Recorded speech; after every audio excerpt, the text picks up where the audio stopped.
بسم الله الرحمن الرحيم السلام عليكم ورحمة الله وبركاته نبضي داود يالدماتي با كسو دودا برنامج كان او اينو كو ايجي دونو دegmada sayla oo ka mid ah degmooyinka hoos yimaada gobolka Hawd ayaa dhawaan waxa si rasmi ah xariga looga jaray xarunta daryeelka caafimaad ee hooyada iyo dhallaanka waxaana munaasabadaasi ka soo qayb galay mas'uuliyiin kala gedisan oo ka socday xukuumadda Jamhuuriyadda Soomaaliland oo ay hormuud u tahay wasaaradda caafimaadka xildhibaano siyaasiyiin waxgarad iyo culimo awdiin kuwaasi oo isugu jira mas'uuliyiinta heer gobol heer degmo ilaa heer qaran waxa kale oo madasha goobjoog ka ahaa dadweynaha kala gedisan ee ku nool amaba ku dhaqan degmada sayla iyo deegaanada kale ee hoos yimaada waxaana halkaasi ay mas'uuliyiintaasi iyo dadweynaha iyo culimo awdiinkuba ay ka soo jeediyeen hadallo kala duwan oo ku tacalluqa ahmiyadda iyo faa'iidada ay leedahay xaruntan lagu daryeeli doono caafimaadka hooyada iyo dhallaanka hadalladii kala duwana ayaanu barnaamijkan idinku soo gudbinaynaa ee daawasho wanaagsan للمتقين مفازا حدائق وأعنابا وكواعب أضرابا وكأسا ذهابا لا يسمعون فيها لغوا ولا كذابا. ما أنت ومالين تاريخها halka aniga iyo barasaabka iyo deegaankan waxaanu dhagax dhignay MCH iyo xaruntii degmadana ay ku shaqayn lahayd annagoon meel wax ku ogeyn maanta waa ka MCH-kii xaruntii gobolkuna waa halkaa dambe laga dhisay meel wax kuma ogeyn markaa barasaabkaasi xaruntii degmada waxaa la dhisay MCH-kii xaruntii degmada la dhisay waxaa la dhisay maxkamaddii degmada sayla degmooyinka kale intaaba way dheer tahay booliiskana waxay noo dhisay community-ga Australia ayaa iyaguna noo dhisay iyo magaaladaba iyadana qayb bay inoo dhistay intaasi waxaan leeyahay waad mahadsantahay adiguna maanta way idinka arkaya halkaa markaanu soo galnay kuyuu baa lagu jiray dumarkii baa lagu daweynayey waxa la keenay qalabkii baa la keenay waxa iska kaashaday dawladda Somaliland oo dhistay dhismaha iyo qalabkana keentay iyo qurbajooga beeshan ee deegaanka oo iyaguna $7,000 ku daray qurbajooga waxay naga caawiyeen wax badan waxay naga caawiyeen wadada inaan xareem ka socota waxay naga caawiyeen MCH-kan waxay naga caawiyeen saldhigga booliiska oo imika dhisan oo isagana aanu leer gelin doono haddii Ilaahay yiraahdo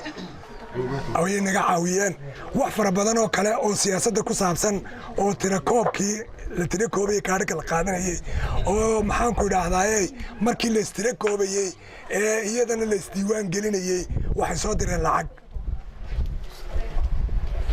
fara badan bay soo direen oo ay ku tala galeen in lagu diiwaan geliyo dadka kaar qaadashadiina way naga caawiyeen aad baan ugu mahad celinaya maanta MCH-kaasi ilaa muddadii la dhisay wuxuu ku shaqaynayay temporary ku shaqaynayay halka imika waxaan ugu nimid ilaa 40 dumara oo lagu daweynayo oo doctorkiina gudaha ku jiro dawadiina loogu qaybinayo war meena waxtar ahayn taas waa waxtar weyn oo idin soo kordhay weey maxaa la idinka rabaa hadaba deegaankii aadaatiin abaalka weyn gudnaa soo maaha way gudnaa soo maaha abaalka waxa la idinka rabaa dawladii waxa idin qurxisayna doorataan maanta halkan waxa weeyaan taariikh weyn waxa furay dawladda Soomaaliland وأنا فدينا MCH وينا دكتور كي وينا وأنا فدينا الحمد لله إلهي بمحضه حكومة أياد سي محمد أحمد محمد سيرانيو إلهي أمي شهر عفنا راسيو وحامان كم مقضى هلكا كم مقضى إيش رفت عليه إكرام عليه إستقع كل دقي إلهي ما نقدري وأنا الله القلي وشروه القلي حلما له القلي annaga u hawlgalay wata maanta aad iyo aad badaamaysa Ilaahay baa mahadle Ilaahayna maanta waa ka soo doorasho waxa ka hadhay 3 bilood anuu filimaya kala u dhiiba halkuu gaadhsiiyey ilaahay u gaadhsiiyey mooyaane nin kale aanu gaadhsiin male waa iga dhabbeen ma sheegayo amrigiisa allaha raadiyo waxaan leeyahay halkan maanta degmadani in badan baad magacawneed in badan ayaad magacawneed in yar baa ka dhimaan leedahay dawladda xagga gaadiidka saldhiggaa imanka halkaa ka dhisnay bilayska waxaanu ku asaasnay adhi 85 neef baan noqonno adhiga intii hore annagaa dhisnay inta dambena qurbajooggaa soo dhisay inan baa soo dhistay maanta waa kuwaa fadhiya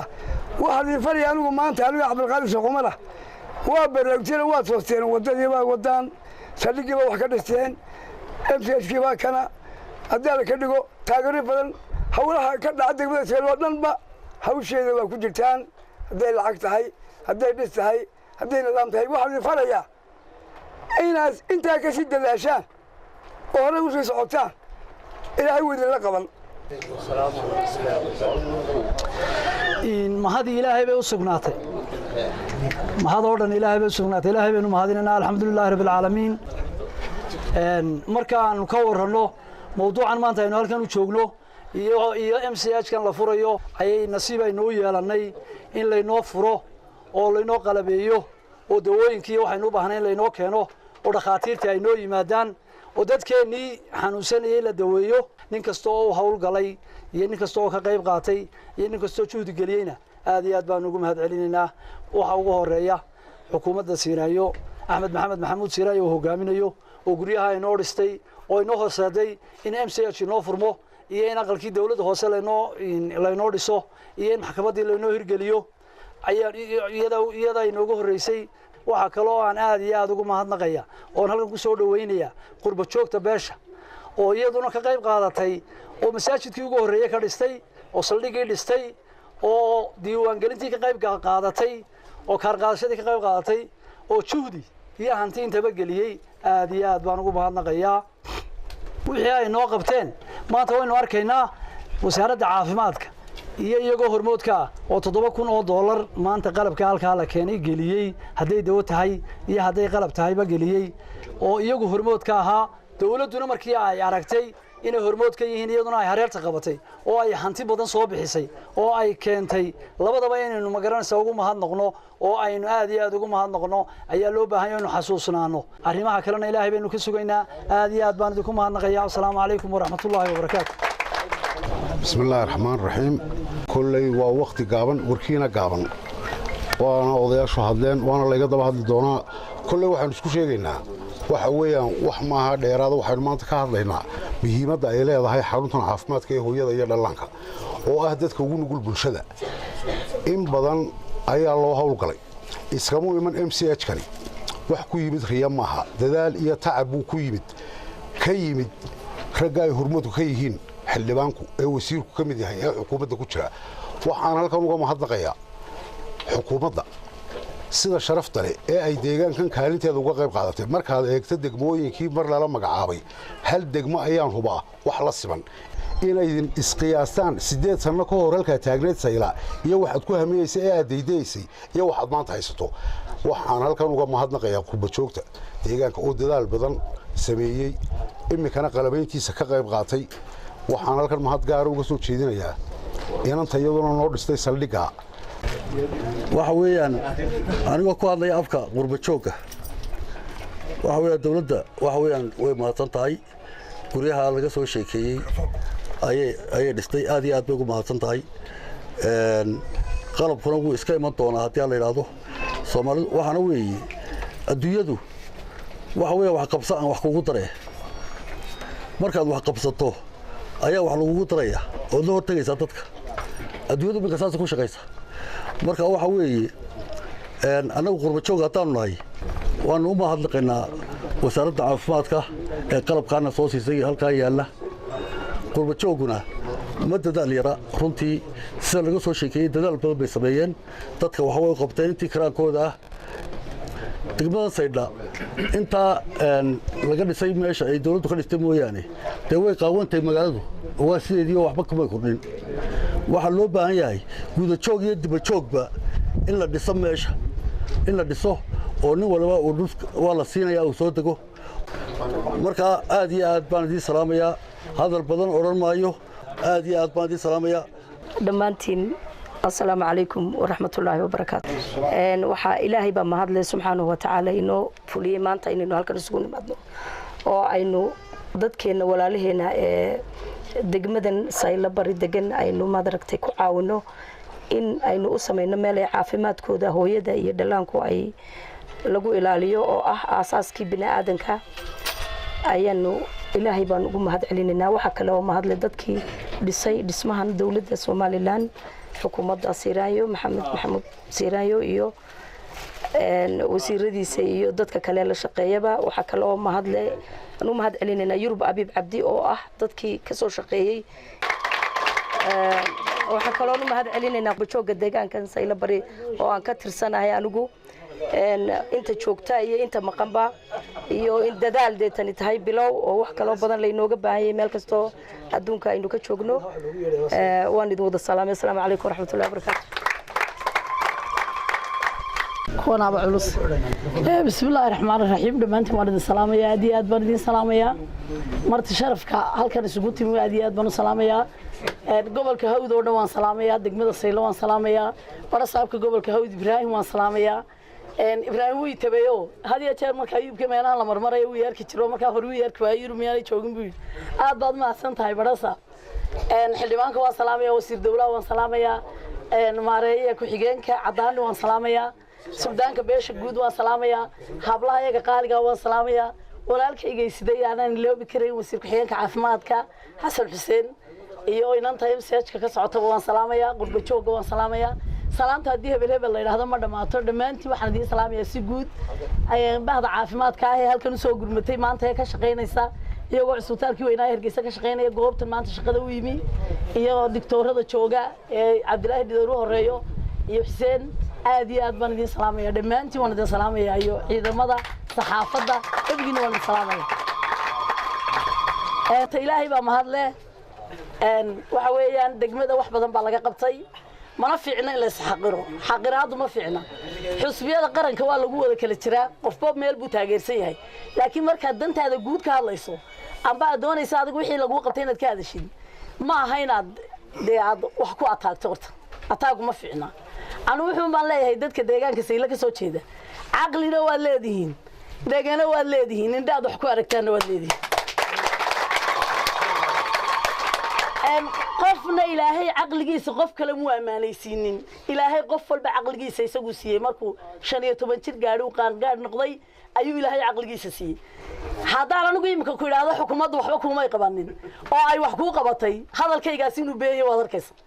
hadaan ay waxba ku qabanan ku yiraahdo waxba kuma qabana waxbay ku qabatayna wad arkaysa inaan waxba ku qabanin waxa weeyaan raasaylo aqli baad leedihiin waxa weeyaan dadka markaad fiirisaan ee aragtaan xusbiga dantiina ay ku jirto fartiina iyo codkiina xor baad u tihiin qofka aad siinaysan wixii dhaarkaan bay kala gooyaan laakiin xukuumadda Axmed Siiraayo wax badan ay idin qabatay wixii ay idin qabatay ku abaal mariya MCH kan dad badan baa degmadan sayla waxa ka dhisan 3 guri oo cusub oo mid MCH kan yahay horta in kasta in macad saan sheegtay haddana rag ma sheegin MCH kan qofkii ugu dadaalka badnaayay dawladda ka doonay baan hortaan ugu ahaa waayo waan sheegay mar hadii la sheegi waayay 5 bilood mise 6 bilood ayaan daba socday kabuiga dhamaadeen waxaan aad iyo aad ugu mahad celinayaa Ilaahay baa mahad leh wasiirka caafimaadka Saleebaan Ciise Axmed Xagla toosiye sababta wasiirkaas ku yimi waana amarkii xukuumadda Axmed Siiraayo in la yiraahdo alxamdulillah oo fiican xusbiyada waxa weeyaan nin waliba cod buu doonayaa wax buu sheegayaa laakiin kulmiye wuxuu sheegayaa uu muuqdaa hadii la isku qabsanayo hadii lagaga xanaaqayaba iyo hadaa ugu codaynaysaanba kulmiye wuxuu sheeganayaa way muuqataa taa gurigan uu dhiso kaasuu dhisay wuxuu wadani dhisa waxa weeyaan haddaad noqotaan abaal dad aan celinahay raasaylow haddaad noqotaan dad aan abaal celinaynin waa la idin arki doonaa hana noqonina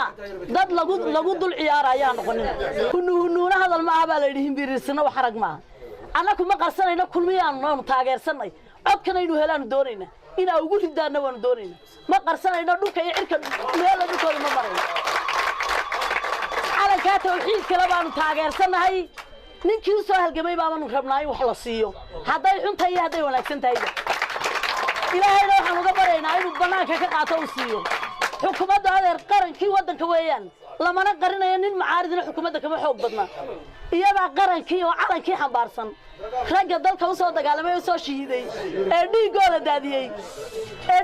daadiyey habeen walba sayla guuraa ku marayay haddaad jeceshin in la qariyo la qarin maayo muuse bixi baanu la soconnaa codkana siiya waa mahadsanti ama halkan hadalka uma soo holo wax yar baan u kacay dadka bilaaadankii haddii uuna qirin waxaa jira uuna u mahadnaqin waa ceeb horta waxaan aad ugu mahadnaqayaa oo dadaal weyn sameeyey ninkaa barasaabka ah bilad sharaf buu ku leeyahay deegaankan gudeeyo dibadba waan gaadhsiinayaa aad iyo aad baanu abaal weyn oo taariikhiya oo qaran oo aan hari doonin baa loo hayaa waxaa kaloo halkan ku soo noqonayaa madaxda degalkan iyo deegaankan u dhalatay ama golaha ugu jirta ama u matesha ama xildhibaanaada ama wasiirahaado ama inan ha ahaado run ahaantii aad bay u dadaaleen halkan waxaa iga muuqda Ismaaciil Caanageel oo deegaanka ninka quraatay ku dhiiriday weey ragga waxa haysta inuu guri ka dhiso dadka noocaas baa la qara qolada wadana way soo yareeyaysa qolada kulmay way soo yareeyaysa aanu halkayga hore ku tabcay والله lagu haleeyay mar hadii saaba sudaankii guud ee dadka isku dafirayaan lagu haleyn maayo taabku halku iga baxay baan wallahi yeelmay waayo maanta degmadaasi waxaad arkaysaa maxkamadii baa ka dhisan iskuulkii baa ka dhisan caafimaadkii baa ka dhisan talabaad dhammaan waxaan u mahadnaqayaa ummadda mujtamaca halka isku yimid ee leh madax bulsho qurba joog aad iyo aad baan u salaamaya waxaan leeyahay assalaamu calaykum waraxmatullaahi wabarakaatuh runtii hadalkii waa la hadlay oo ciddii iga horreysay ee amba ka hadlaysay codka degmada ku hadlaysay amba ku hadlaysay cid kastoo soo shaqaysay runtii aad iyo aad bay ugu hadleen maanta MCH-ka oo ah halbowlaha u baahnaa degmadu ee laga furay oo runtii aad iyo aad ugu baahi qabnay oo dhismaheeda ciddii fulisay aan ugu mahadnaqayno oo ay ahayd xukuumadda jamhuuriyadda Soomaaliya madaxweynaha ugu horeeyo runtii aad iyo aad baan ugu mahadnaqayaa waana ugu hambalyeynaa tukaayo inta dhismee halka maanta degmadu ka dhistay looga dhisay ciddii fulisay maanta shakina kuma jiro wada dhistay waan ugu mahadnaqaynaa wixii kalena waan ka sugaynaa waxaana hormoodu ahaa ragga xubnaha ee wasiirku ugu horeeyo ee xildhibaanku ugu horeeyo ee cidka ugu horeyso runtii aad iyo aad ugu mahadnaq ee ugu horeeyo barasaabka gobolka ee ku jirto mujaahid Yurub Foore oo runtii degmada qaybteeda ka qaata hadday tahay dhaqdhaqaaq iyo hadday arkaatay runtii aniga oo hadal ku sii dheeraanin kuna soo dhaweynaya madaxda aan soo xusay inay hadlaan kana hadlaan arrimaha ku saabsan waxa MCH ku yahay anu hal codsi oo ka dhiman MCH-kaas baan baaq hadday tahay qurba joogta iyo hadday tahay xukuumadda ku saabsan sayli runtii waa hooyada degmada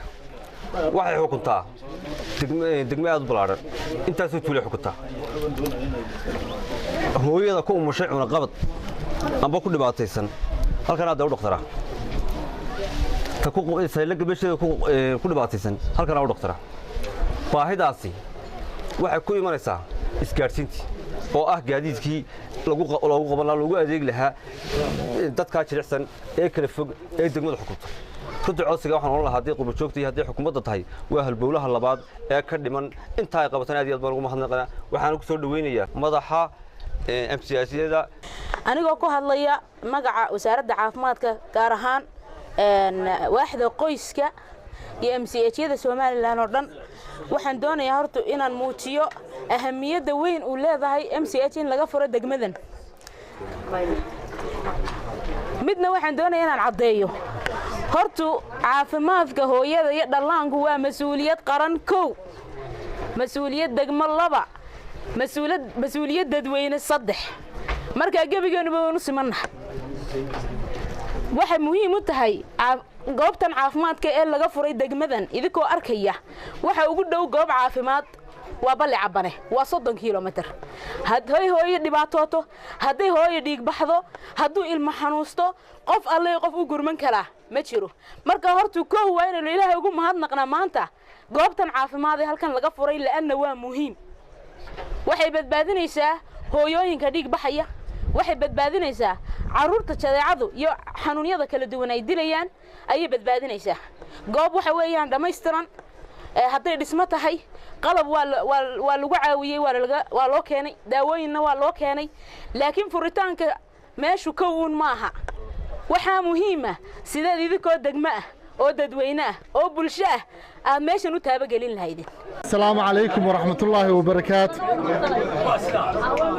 waxaa kolay farxadii ah inaan maanta goobjoog ka noqdo degmadii Saylo oo MCH loo furayo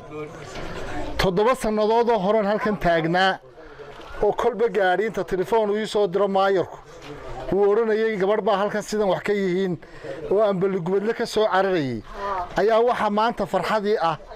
inaan la kulmo MCH Saylo oo la furayo aad iyo aad baan ugu mahadnaqayaa waa wax qabadkii aynu wasaaradda caafimaadka ka eegaynay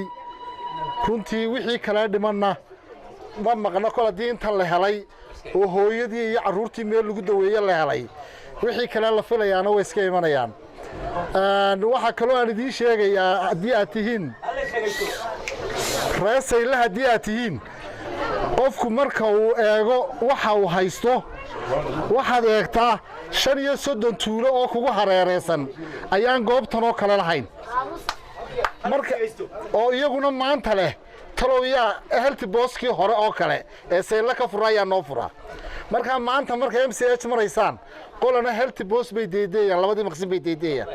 marka ilaahay wax loogu mahadnaqo weey wax ilaahay loogu mahadnaqo aad iyo aad bay farxad noogu tahay waxaana ku soo dhaweynayaa barasaabka gobolka Hawd Ibrahim Xasan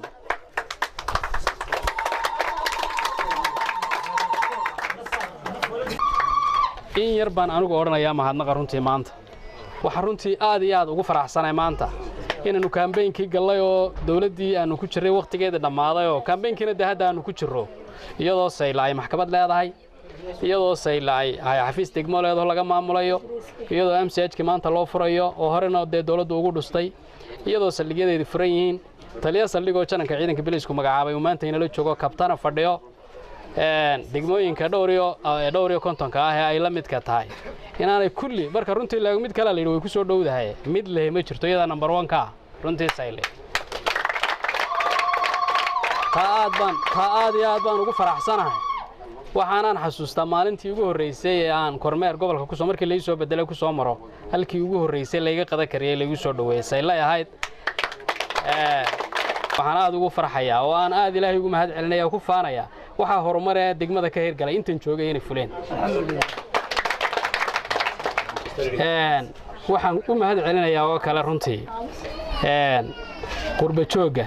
qurba jooga deegaanka ka soo jeeda mar haddii intan qurba joogi maanta ay joogto oo MCH kana qaybtii ugu cusleyda ka qaadateen aad baan runtii idinku mahad celinayaa waxaan u rabnaa in dawladda kulmiye iyo madaxweynahaba u soo ducaysaan ayaan reer Xajaayobo baashiga ka wada taginay taana way idinka doonaynaa aad iyo aad baan idin salaamayaa waxaan ku soo dhaweynayaa wasiirka wasaaradda caafimaadka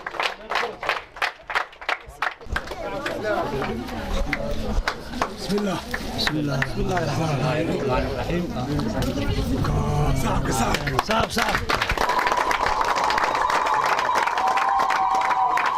بسم الله الرحمن الرحيم aad baad u mahadsantihiin dhammaan oqaashta iyo madaxda sare ee biliiska wasiirada barasaabka gudoomiyaasha haweenka aad baad dhammaantiin idin salaamayaa dhammaan dhalinyarada dhakhaatiirta waxaan ugu salaamayaa salaanta islaamka wassalaamu calaykum waraxmatullaahi wabarakaatu intaa ka bacdi aad baa loo kaftamay aad baa loo hadlay hadalkii waa la dhameeyey hadalku wuxuu ku fiican yahay kaftanka iyo in aad baan ugu faraxsanahay inaan maanta furno oo aan furno MCH-kan oo gelin la daba socday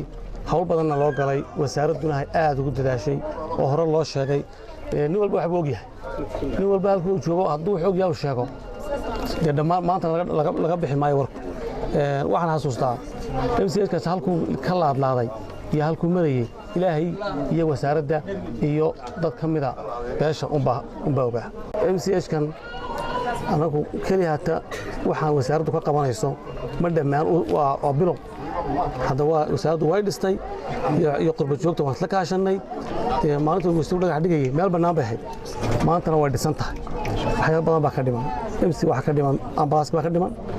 sidii ay sheegtay Faadumo oo qaybta noo qaabilsani waxa ka dhiman sustainability iyo accountability inuu wixii noqdo wax socda sidoo socon lahaa oo deynta la dhiso beeshu halka waxa laga dhisay guri cad baa laga dhisay dibadna ma soconayso waa inuu wixii noqdo wax shaqaynaya function oo jira oo ay wasaaraddu waxa u saaran tahay oo qaybtaas u saaran tahay meel kasta oo Soomaaliland MCH ka dhisan yahay inay taabtaan dawladda u raadiyaan shaqada u raadiyaan anagu waxaanu sameynay wasaaradahan markaan saylo joognay saylo waanu dhisnay waanu qalabaynay annaka iyo isku tagnay iyo qoloyinkii qurba joogka waanu qalabaynay waxa hadda ka dhiman oo wali aanan dhamaystirnayn waanu diyaar baan u nahay inaan kow priority-gan kala siino A iyo B iyo C aan ka dhigno ambalaaska B aan ka dhigno sidii u socon lahaa oo shaqaale inta hay'ado badan baanu ku soo jiidaynaa oo mataqaana gobolka hawd maalin dhaweyd baan wasiirka aan ka wada hadlaynay dhakhaatiirna keena gobolka oo ay qolo naga caawinayso aan keena oo dhakhaatiir ama noqdo qurba joog ama loo kala inaan dhakhaatiir keeno wasiirka waa u saxeexay warqadda wayna imanayaan MC ambalaaskaasi uu noogu jiraa waanu keenaynaa waanu dadaalaynaa inaanu keenno waa qasab wasaaraddu waa ka meel kasta oo baahi ka jirto inay daboosho diyaar bay u tahay marka waxa weeyaan in waxa jirta in la ogaado wanaagsan baahida taalla Soomaaliland iyo waxa la hayo in la isbarbar dhigo inta wala dadaalayaa madaxda markay maqan tahayna hawl bay ku maqan tahay hawl bay ku maqan tahay hawlo kale saasoo kala un bay wadaa marka sayla aad bay wanaagsan tahay wax badan waa la qabtay oo sida madaxda iga horeysa ha hashay alxamdulillah rabbil caalamiin inta ka aad baad maasantihiin beeshana aad baan ku dhaweynayaa assalaamu calaykum waraxmatullaahi wabarakaatuh الرحيم horta dee hadalkii waa la dhameeyey aniga hadal ima furna runtii dadkii hore ee hadlay ee madaxda ahaa baa gebagabaysay midda keliyaan leeyahay waxa weeye xadiiskii nebiga ah inaan xusuusanno qofkaan ilaahay dadka u mahadnaqin ilaahay uma mahadnaqin waxaan u mahadnaqayaa madaxweynaha jamhuuriyadda Soomaaliland Axmed Maxamuud Siraanyo oo runtii wax weyn u qabtay degmadan oo dee muuqata oo aanan ku nacelinayn isla markaana u qabtay xagga xilalka siyaasadda madaxweynaha ilaahay horta waxaan u baryaynaa caafimaad cimri dheer khaatimo wanaagsan ilaahay waxaan u baryaynaa inuu sidii uu u dhiibay xukunka inuu xukunku ay ku wareegto cidda uu jecel yahay baan ilaahay ka baryaynaa qurba joogga waxaan qurba joogga leeyahay oo aan ku waaninayaa inay degmadu ballaadhan tahay cunaqabad iyo masaajidka iyo baargu waxay ka tirsan tahay degmada sayla waxaanu qabnana waynala qabtaa waxa iyadu heshana qurba joogoodu ay ku biiriyaanna degmadunbay ku biiraysaa markaa sidaa u ballaadhiya hawsha qurba joog iyo qulqul joog dhammaanteen waa inaan u hawlgalnaa sida degmadeennu u noqon lahayd degmo qiimo iyo qaaya leh sida imikaba ay tahay si ka wanaagsan baan ilaahay uga baryaya sidoo kale waxaa dhowaan dowladda hoose ee caasimadda Hargeysa oo kaashanaysa qurba joogga Soomaaliland ee degmada Sayla waxa ay dhamaystireen jidka isku xidha qaybo kamid ah degmada 31 May taasi oo dhibaato fara badan ay dadku ku qabeen waxaana jidkani uu yahay mid ka bilaabmaya bartamaha xaafadda loo yaqaan Isha Boorama ilaa dalcadda sare ee Buurta Ina Naxar taasi oo dhammaanteedba laga dhigay jid laamiya oo ay dadku kaga nasteen dhibaatooyinkii ay kala kulmi jireen qaar ka mid ah dadweynaha xaafaddaasi ku dhaqan odayaasha iyo waxgaradka ayaa mahad ballaaran u soo jeediyay xukuumadda jamhuuriyadda Soomaaliland mas'uuliyiinta dowladda hoose iyo qurba joogga degmada Sayla wadada inaan naxar waan ku faraxsanahay ana loo sameeynayo meydkayga siinayna laga wareejinayna halkan laga wareejiyaa boqolkiiba boqol baan ku faraxsanahay dawladana la hadaayo Axmed Siraayna ha noolaado ummadii halka ka qayb qaadatay ee hadday dawladda iyo hadday dadweyne tahayba ka qayb qaatay ayay mahadi u sugan tahay ta labaad dee xisbi waliba kolkuu maamulka hayo xisbi waliba wuxuu qabto ayaa ku damba noqoya ka dambana ayaa lagu mahadiyaa la arkaa taariikh bay maanta leedahay taariikh aan indhahuna ka qarsoonayn caqliguna ka qarsoonayn ayaa la arkaya